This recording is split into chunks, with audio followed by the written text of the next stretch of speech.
இன்றைக்கி இந்த வீடியோவில் என்ன பார்க்க போகிறோன்னா மிகவும் முக்கியமான ஒரு ஜோதிட தாள்களை தான் அதிரடியாக நாம் பார்க்க போகிறோம். ஜோதிட தாள்களை அதிரடியாக பார்க்குறதுக்கு முன்னாடி என்ன ஜோதிட தாள்கள் அப்படிங்கிறத ஷேர் பண்ணுறேன். முதல்ல என்ன ஜோதிட தாள்கள் அப்படிங்கிறத தெரிஞ்சுக்குங்க.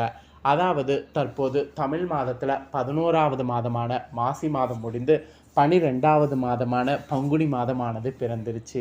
பங்குனி மாதம் பிறந்ததுக்கு பின்னாடி பங்குனி மாதத்தில் கிரகங்களிடையே சில மாற்றங்கள் ஏற்படுது. அந்த மாற்றங்களால் ஒவ்வொரு ராசிக்கும் ஒவ்வொரு வகையில் தாக்கம் ஏற்படும். அப்படி ஏற்படக்கூடிய தாக்கத்தை தான் இந்த வீடியோவில் பார்க்க போகிறோம். எந்த ராசிக்கு பார்க்க போகிறோன்னா கும்ப ராசிக்கு பார்க்க போகிறோம். இந்த வீடியோ கும்ப ராசிக்காரங்களுக்கு ரொம்ப யூஸ்ஃபுல்லாக ரொம்ப இன்ட்ரெஸ்டாக இருக்கும். ஸோ கும்ப ராசியில் பிறந்தவங்க உங்கள் ராசிக்கு என்ன மாதிரியான மாற்றம் ஏற்படும் அப்படிங்கிறத இந்த வீடியோவில் தெரிஞ்சுக்குங்க.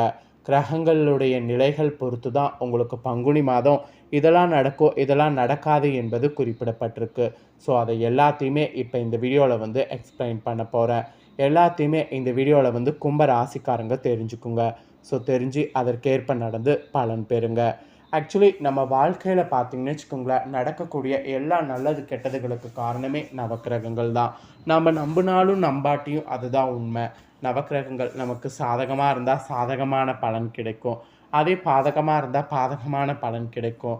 ஸோ நவக்கிரகங்கள் பொறுத்து நம்ம வாழ்க்கையில் என்ன நடக்கும் அப்படிங்கிறத நம்ம தெரிஞ்சுக்கிட்டாவே அதற்கேற்ப நாம் நடந்து பயன்பெறலாம். ஸோ அந்த வகையில் இப்போ பங்குனி மாதம் என்ன நடக்குங்கிறத இப்போ நான் உங்களுக்கு ஷேர் பண்ண போகிறேன். ஸோ பங்குனி மாதம் உங்களுக்கான பலனை இந்த வீடியோவில் தெரிஞ்சுக்குங்க.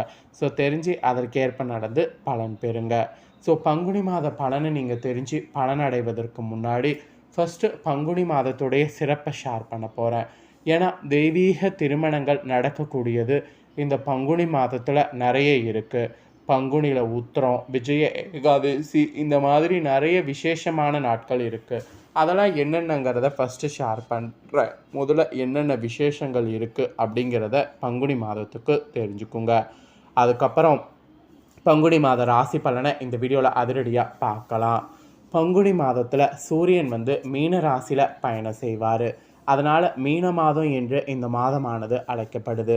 இந்த மாதத்தில் தான் இலைகள் உதிர்ந்த தாவரங்கள் துளிர்க்க ஆரம்பித்து பசுமையாக மாறும்.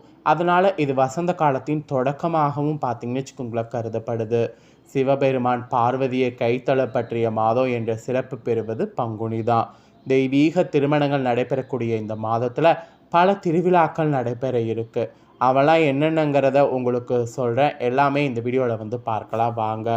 புராணங்கள் சொல்லப்பட்டது இருக்கிற போல சகல மங்கள காரியங்களும் பங்குனி மாதத்தில் தான் நடந்திருக்கிறது என்று ஆன்மீக ஞானிகள் குறிப்பிடுறாங்க. அதனால் இந்த மாதத்தில் அன்னதானம், வஸ்திர தானம் மட்டும் இல்லாமல் சின்ன சின்ன தானங்கள் செய்தால் கூட 1000 பசுக்களை தானம் செய்வதற்கு ஈடாகும் என்று ஞானிகள் கூறுறாங்க. மெயினாக பங்குனி மாத உத்திர நட்சத்திர காலத்தில் விரதம் இருந்து முருகப்பெருமான மன உருக வேண்டினால் திருமணம் நடைபெறாமல் ஏக்கத்தோடு இருக்கக்கூடிய கும்பராசிக்காரங்க அனைவருக்கும் அந்த பாக்கியம் சித்திக்கும் என்று புராணங்களில் கூறப்படுது. பங்குனி மாதத்தில் வரக்கூடிய தேய்பிரை ஏகாதசிக்கு தான் விஜய ஏகாதசி என்று பெயர். அன்று விரதம் இருந்து இறைவனை வழிபட்டால் எடுத்த காரியம் தடையில்லாமல் நடக்கும், எதிரிகளை வெற்றி கொள்ள முடியும், மேலும் பொருளாதார முன்னேற்றம் அபாரமாக இருக்கும். இந்த மாதிரியெல்லாம் பார்த்திங்கன்னு வச்சுக்கோங்களேன் சொல்லிக்கொண்டே போகலாம். அதே போல் ராவணன் சீதையை சிறையெடுத்து சென்று விட்டார். எப்படி மீட்டு வருவது என்று ராமர் ஆழ்ந்த சிந்தனையில் இருந்தார். அப்பொழுது அங்கு வந்த ஒரு முனிவர் இந்த விஜய ஏகாதசி விரதத்தை அனுஷ்டிக்கப்படி கேட்டுக்கொண்டார். அதன்படி விரதம் இருந்துதான் சீதையை ராமர் மீட்டு வந்தார். அதனால தான் இந்த பங்குனி மாத ஏகாதசி சக்தி வாய்ந்த ஏகாதசியாக கருதப்படுது. இந்த பங்குனி மாத உத்திர நட்சத்திரத்தில் தான் சிவன் பார்வதி, முருகன் தேவயானை, ராமர் சீதை, ஆண்டாள் ரங்கமன்னர் போன்ற தெய்வங்களுடைய திருமணங்கள் நடந்ததாக குறிப்பிடப்படுது. மேலும் அர்ஜுனன், மகாலட்சுமி ஆகியோர் இந்த நாளில் தான் அவதரிக்கிறாங்க. அதனால தான் இந்த நாளில் மேற்கொள்ளக்கூடிய எந்த விரதமாக இருந்தாலும் அது கல்யாண விரதம் என்று ரொம்ப சிறப்பாக அழைக்கப்படுது. அதே போல் இந்த மாதத்தில் காரடையா நோன்பு ரொம்ப விசேஷம். இந்த மாதத்தில் முதல் நாளில் கடைபிடிக்கப்படக்கூடிய நோன்பு. கார்காலத்தில் விளைந்த நெல்லை அறுவடை செய்து உரலில் குத்தி அரிசியாக்கி பொங்கல் வைத்து பெண்கள் மேற்கொள்ளக்கூடிய விரதம் காரடையா நோன்பு. இந்த மாதத்தில் பெண்கள் இந்த விரதத்தை கடைபிடித்திங்கன்னா ரொம்ப புண்ணியம் என்று சொல்லப்படுது. ஆக்சுவலி இதுலேயும் ஒரு புராண கதை இருக்குது. சாவித்திரி யமனிடமிருந்து தன்னுடைய கணவரான சத்யவானின் உயிரை மீட்பதற்காக விரதம் மேற்கொள்கிறாங்க. சத்யவானின் உயிரை யமன் எடுத்துக்கொண்டு செல்கிறார். யமனை வழிமறுத்து விவாதம் செய்து சத்யவானின் உயிரை மீட்டு வருகிறார் சாவித்திரி. அந்த நேரத்தில் சாவித்திரி மேற்கொண்ட விரதம் தான் காரடையா நோன்பு என்று இந்த நோன்பு அழைக்கப்படுகிறது. ஆக்சுவலி இந்த நோன்பானது மாசி மாத இறுதி நாள் அன்று தொடங்கி பங்குனி முதல் நாள் நிறைவு பெறுது. இந்த வழிபாட்டில் வைக்கப்படக்கூடிய நோன்பு கயிறு விரதம் முடிந்த பிறகு பெண்களால் அணியப்படுவது சிறப்பம்சம். இந்த விரதம் கணவனுடைய ஆயுள் நீடிப்பதற்காகவும் ஆரோக்கியமாக இருப்பதற்காகவும் மேற்கொள்ளப்படுது. இந்த வரத்தை அம்மன் வழங்குவதாக இன்றளவும் சொல்லப்படுது. அதே போல் இந்த மாதத்தில் பெண்கள் ஒரு கௌரி விரதம் மேற்கொண்டால் கணவருடைய அவமிருத்த யோகத்தை முறியடிக்கலாம் என்று சொல்லப்படுது. இந்த விரதமும் மாசி மாத கடைசி நாள் தொடங்கி பங்குனி மாத முதல் நாளில் நிறைவு பெறுகிறது. இது கணவனுடைய ஆயுள் விருத்திக்கும் ஆரோக்கியத்திற்கும் இந்த விரதம் உறுதுணையாக இருப்பதாக சொல்லப்படுது. ஸோ இந்த மாதிரி பங்குனியில் நிறைய முக்கியமான விரத நாட்கள் இருக்குது. பங்குனி மாதத்தில் வரக்கூடிய பண்டிகை நாட்கள் என்னென்ன, எந்த நாட்களில் கொண்டாடப்படுது அப்படிங்கிறத நீங்கள் கண்டிப்பாக தெரிந்து கொண்டு மிஸ் பண்ணக்கூடாது. அதில் ஃபஸ்ட்டு காரடையா நோன்பு, பங்குனி உத்திரம், வைஷ்ணவ ஏகாதேசி, பதஞ்சலி சித்தர் ஜெயந்தி, விஜய ஏகாதேசி, சனி பிரதோஷம், சர்வ அமாவாசை, உகாதி பண்டிகை, இதெல்லாம் ரொம்ப ஹைலைட்டான பண்டிகை. இதை மிஸ் பண்ணக்கூடாது என்பது உங்களுக்கு சொல்லப்பட்டிருக்கு. இந்த பங்குனி மாதத்துடைய சிறப்பை பார்த்துட்டோம். இப்போ கும்பராசிக்காரங்க பங்குனி மாத பலன்கள் என்ன பெற போகிறீங்கிறத சொல்ல போகிறேன்.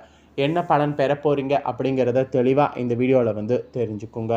தொழில்காரகனான சனியை அதிபதியாக கொண்ட கும்பராசி அன்பர்களுக்கு இந்த பங்குனி மாதமானது உங்கள் சகோதர சகோதரிகளிடம் ஏற்பட்ட கருத்து வேறுபாடுகள் மறைந்து ஒற்றுமையானது உங்களுக்கு வளரும். அது மட்டும் இல்லாமல் அவர்களோடு சேர்ந்த இனிய பயணங்கள் நீங்கள் செய்தீங்கன்னா அந்த பயணங்கள் உங்களுக்கு நல்லபடியாக அமையும். உங்களுடைய ஆற்றலானது அதிகரிக்கும். பகைவர்களை ஈஸியாக வெற்றி கொள்வீங்க. உடல்நலம் உங்களுக்கு சீராகும்.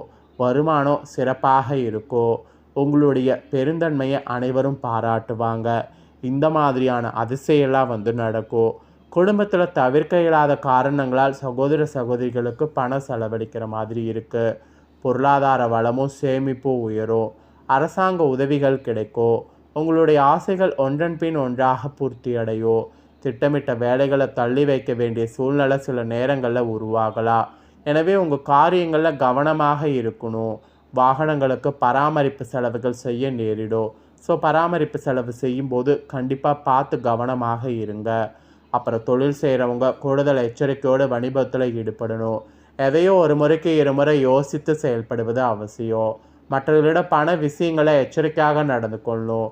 மற்றபடி வியாபாரத்தை சீரமைப்பதற்கு நீங்கள் சுயமாக மேற்கொள்ளக்கூடிய முயற்சிகள் நிச்சயம் வெற்றியடையும். ஸோ வெற்றியடையக்கூடிய மாதம் தான் இந்த மாதம். அப்புறம் உத்தியோகத்தில் அலுவலக பணிகள் சிறப்பாக முடியும். எதிர்பார்த்த பதவி உயர்வு, ஊதிய உயர்வு பெறுவீங்க. சிலருக்கு விரும்பிய இடமாற்றங்கள் கிடைக்கும். சக ஊழியர்களுடைய ஆதரவால் நட்பால் அலுவலகத்தில் உங்கள் அந்தஸ்து உயரும். சில முக்கிய பிரச்சனைகளுக்கு நிரந்தர தீர்வு காண்பீங்க. மற்றபடி உங்கள் வேலைகளை முன்கூட்டியே யோசித்து செய்தால் பிரச்சனைகளை தவிர்க்க முடியும். ஸோ கவனமாக இருங்க. அப்புறம் அரசியலில் இருக்கிறவங்களுக்கு மேலிடத்துடைய ஆதரவு பெறுவீங்க. ஆனால் அதன் முழு பலனை அனுபவிக்க இல்லாத அளவிற்கு மற்றவர்களால் சிறு குறுக்கீடுகள் தோன்றும். எனினும் மனம் தளராமல் எதிரிகளை சமாளிங்க. கடினமான வேலைகளை கூட சிறப்பாக செய்து முடிக்க முடியும். இதனால் புதிய பொறுப்புகள் பெறுவீங்க. பயணங்களால் நன்மையும் உங்களுக்கு உண்டாகும். அப்புறம் கலைத்துறையில் சேர்ந்தவர்களுக்கு புதிய ஒப்பந்தங்கள் கிடைக்கும். உங்களுடைய முயற்சிகள் அனைத்து வெற்றி பாதையில் செல்லும். புதிய நட்புகளால் நல்ல வாய்ப்புகள் பெறுவீங்க. சக கலைஞர்களும் ரசிகர்களும் உங்களுக்கு நிறைவான ஆதரவு தருவாங்க. கடினமாக உழைத்திங்கன்னா உங்கள் முழு திறமையும் வெளிக்கொணர முடியும்.